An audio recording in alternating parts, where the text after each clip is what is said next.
Class 11th physics कार्य ऊर्जा प्रमेय। कार्य ऊर्जा प्रमेय क्या कहती है, उसका स्टेटमेंट है किसी वस्तु पर किया गया कुल कार्य वस्तु की गतिज ऊर्जा में परिवर्तन के बराबर होता है। अर्थात जो किया गया कार्य है W वह गतिज ऊर्जा में परिवर्तन के बराबर होता है। गतिज ऊर्जा अर्थात जब कोई वस्तु गतिशील है तो गतिशील वस्तु में ऊर्जा होती है, तो गतिशील वस्तु में निहित ऊर्जा को हम गतिज ऊर्जा कहते हैं। तो अगर हम किसी वस्तु पर कार्य करें तो वह कार्य वस्तु की गतिज ऊर्जा में परिवर्तन के बराबर होता है।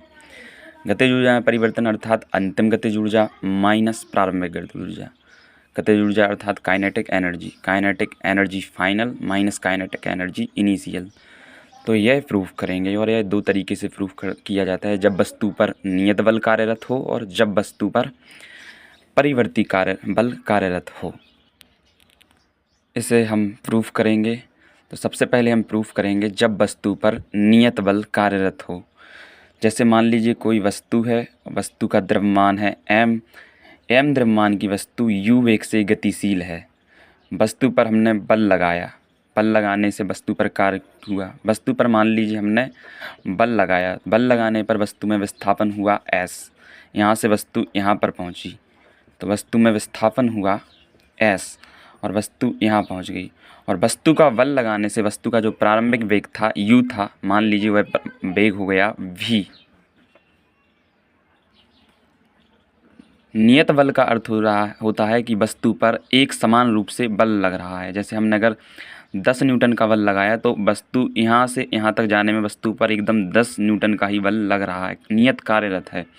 बल का परिमाण बदल नहीं रहा है, जैसे 10 ही हर जगह होगा। अब गति के द्वितीय समीकरण से, गति का द्वितीय समीकरण होता है v² बराबर u² प्लस 2as। v वस्तु का अंतिम वेग और u वस्तु का प्रारंभिक वेग। अब दोनों पक्षों में हम m/2 का मल्टीप्लाई कर देंगे, दोनों पक्षों में m/2 का गुणा कर देंगे, m/2 का। तो दोनों पक्षों में हम m/2 का गुणा कर देंगे। तो यहाँ पर v² में m/2 का गुणा होगा तो mv²/2 बराबर, यहाँ पर भी m/2 का गुणा होगा u² में, तो यहाँ पर हो जाएगा m/2 u²। और ये जो 2as है इसमें भी गुणा हो जाएगा m/2 का। तो इस 2 से ये वाला 2 कैंसिल हो जाएगा। इस mu²/2 को हम बराबर किस साइड ले जाएंगे तो ये हो जाएगा माइनस का। तो ये mv²/2 माइनस का mu²/2 और बराबर में यहाँ पर बचा है m × a × s। तो m × a × s। अब हमें गतिज ऊर्जा से पता है, गतिज ऊर्जा का सूत्र होता है 1/2 mv²। तो 1/2 mv² है, लेकिन यहाँ पर वेग अंतिम है तो यह अंतिम गतिज ऊर्जा है। गतिज ऊर्जा अर्थात काइनेटिक एनर्जी, तो यह फाइनल काइनेटिक ऊर्जा है, अंतिम गतिज ऊर्जा। तो ke फाइनल का सूत्र है और यह mu²/2 है, यह प्रारंभिक गतिज ऊर्जा हो गई। तो प्रारंभिक गतिज ऊर्जा ke इनिशियल और बराबर गति के द्वितीय नियम से हमें पता है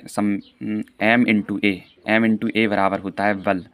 तो m × a की जगह पर रखेंगे हम बल और इंटू में s। तो यहाँ पर आ गया kinetic energy final minus kinetic energy initial, अंतिम गतिज ऊर्जा माइनस प्रारंभिक गतिज ऊर्जा। तो इसे ही हम कहेंगे गतिज ऊर्जा में परिवर्तन। तो डेल्टा काइनेटिक एनर्जी और बराबर, अब किए गए कार्य का सूत्र होता है किया गया कार्य बराबर होता है वेक्टर F × वेक्टर S। तो वेक्टर F × वेक्टर S बराबर होता है Fs cos थीटा। परंतु हमने जिस दिशा में बल लगाया है वस्तु उसी दिशा में विस्थापित हुई। हमने इसी दिशा में बल लगाया तो वस्तु इसी दिशा में विस्थापित हुई। तो एंगल जो है थीटा है वह है 0 अंश। तो यहाँ पर जब थीटा का मान 0 रखेंगे तो W बराबर हो जाएगा Fs। तो यहाँ पर जो Fs है, Fs की जगह पर हम W रख सकते हैं।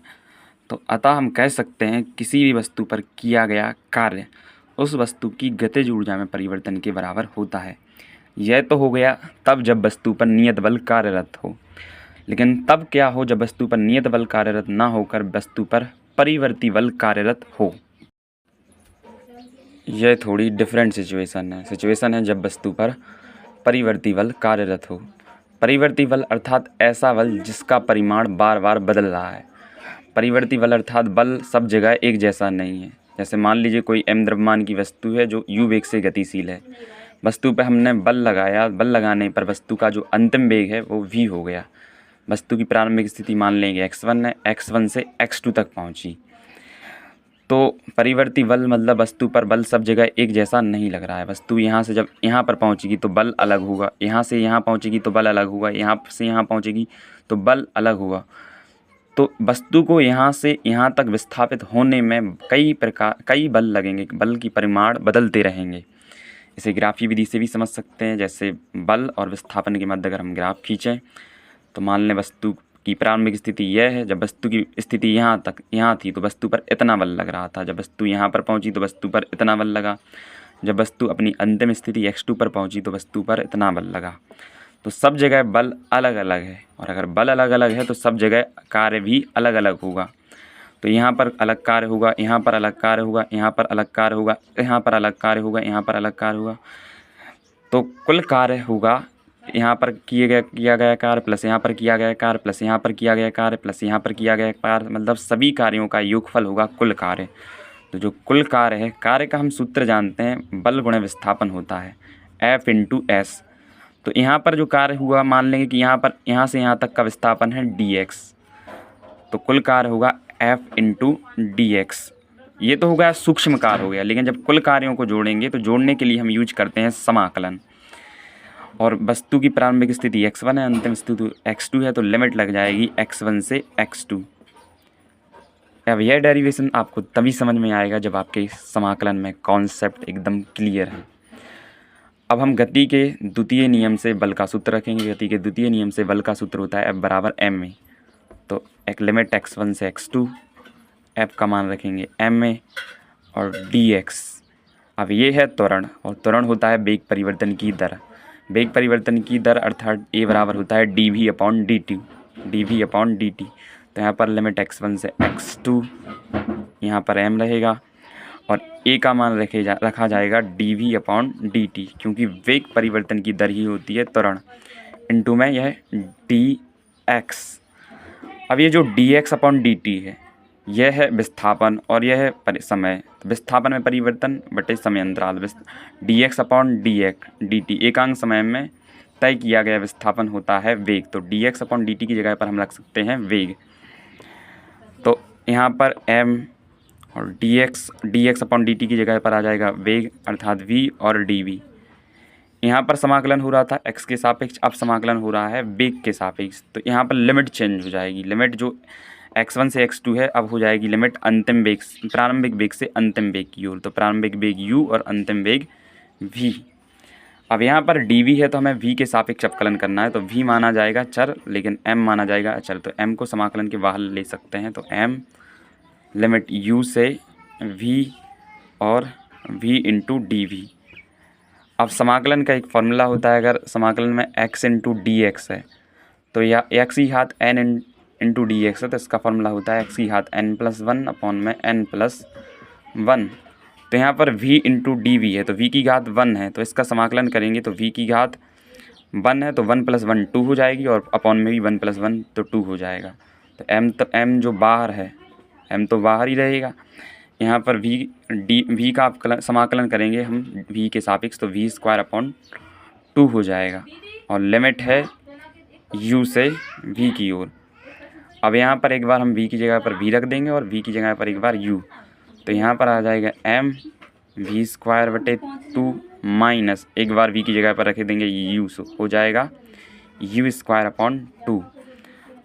अब ये m का गुणा इसमें करेंगे तो m v²/2 minus m u²/2। तो यह है अंतिम गतिज ऊर्जा माइनस प्रारंभिक गतिज ऊर्जा। तो अंतिम गतिज ऊर्जा माइनस प्रारंभिक गतिज ऊर्जा अर्थात गतिज ऊर्जा में परिवर्तन, डेल्टा काइनेटिक एनर्जी। तो इस प्रकार से हम परिवर्ती बल के लिए भी कार्य ऊर्जा प्रमेय सिद्ध कर सकते हैं।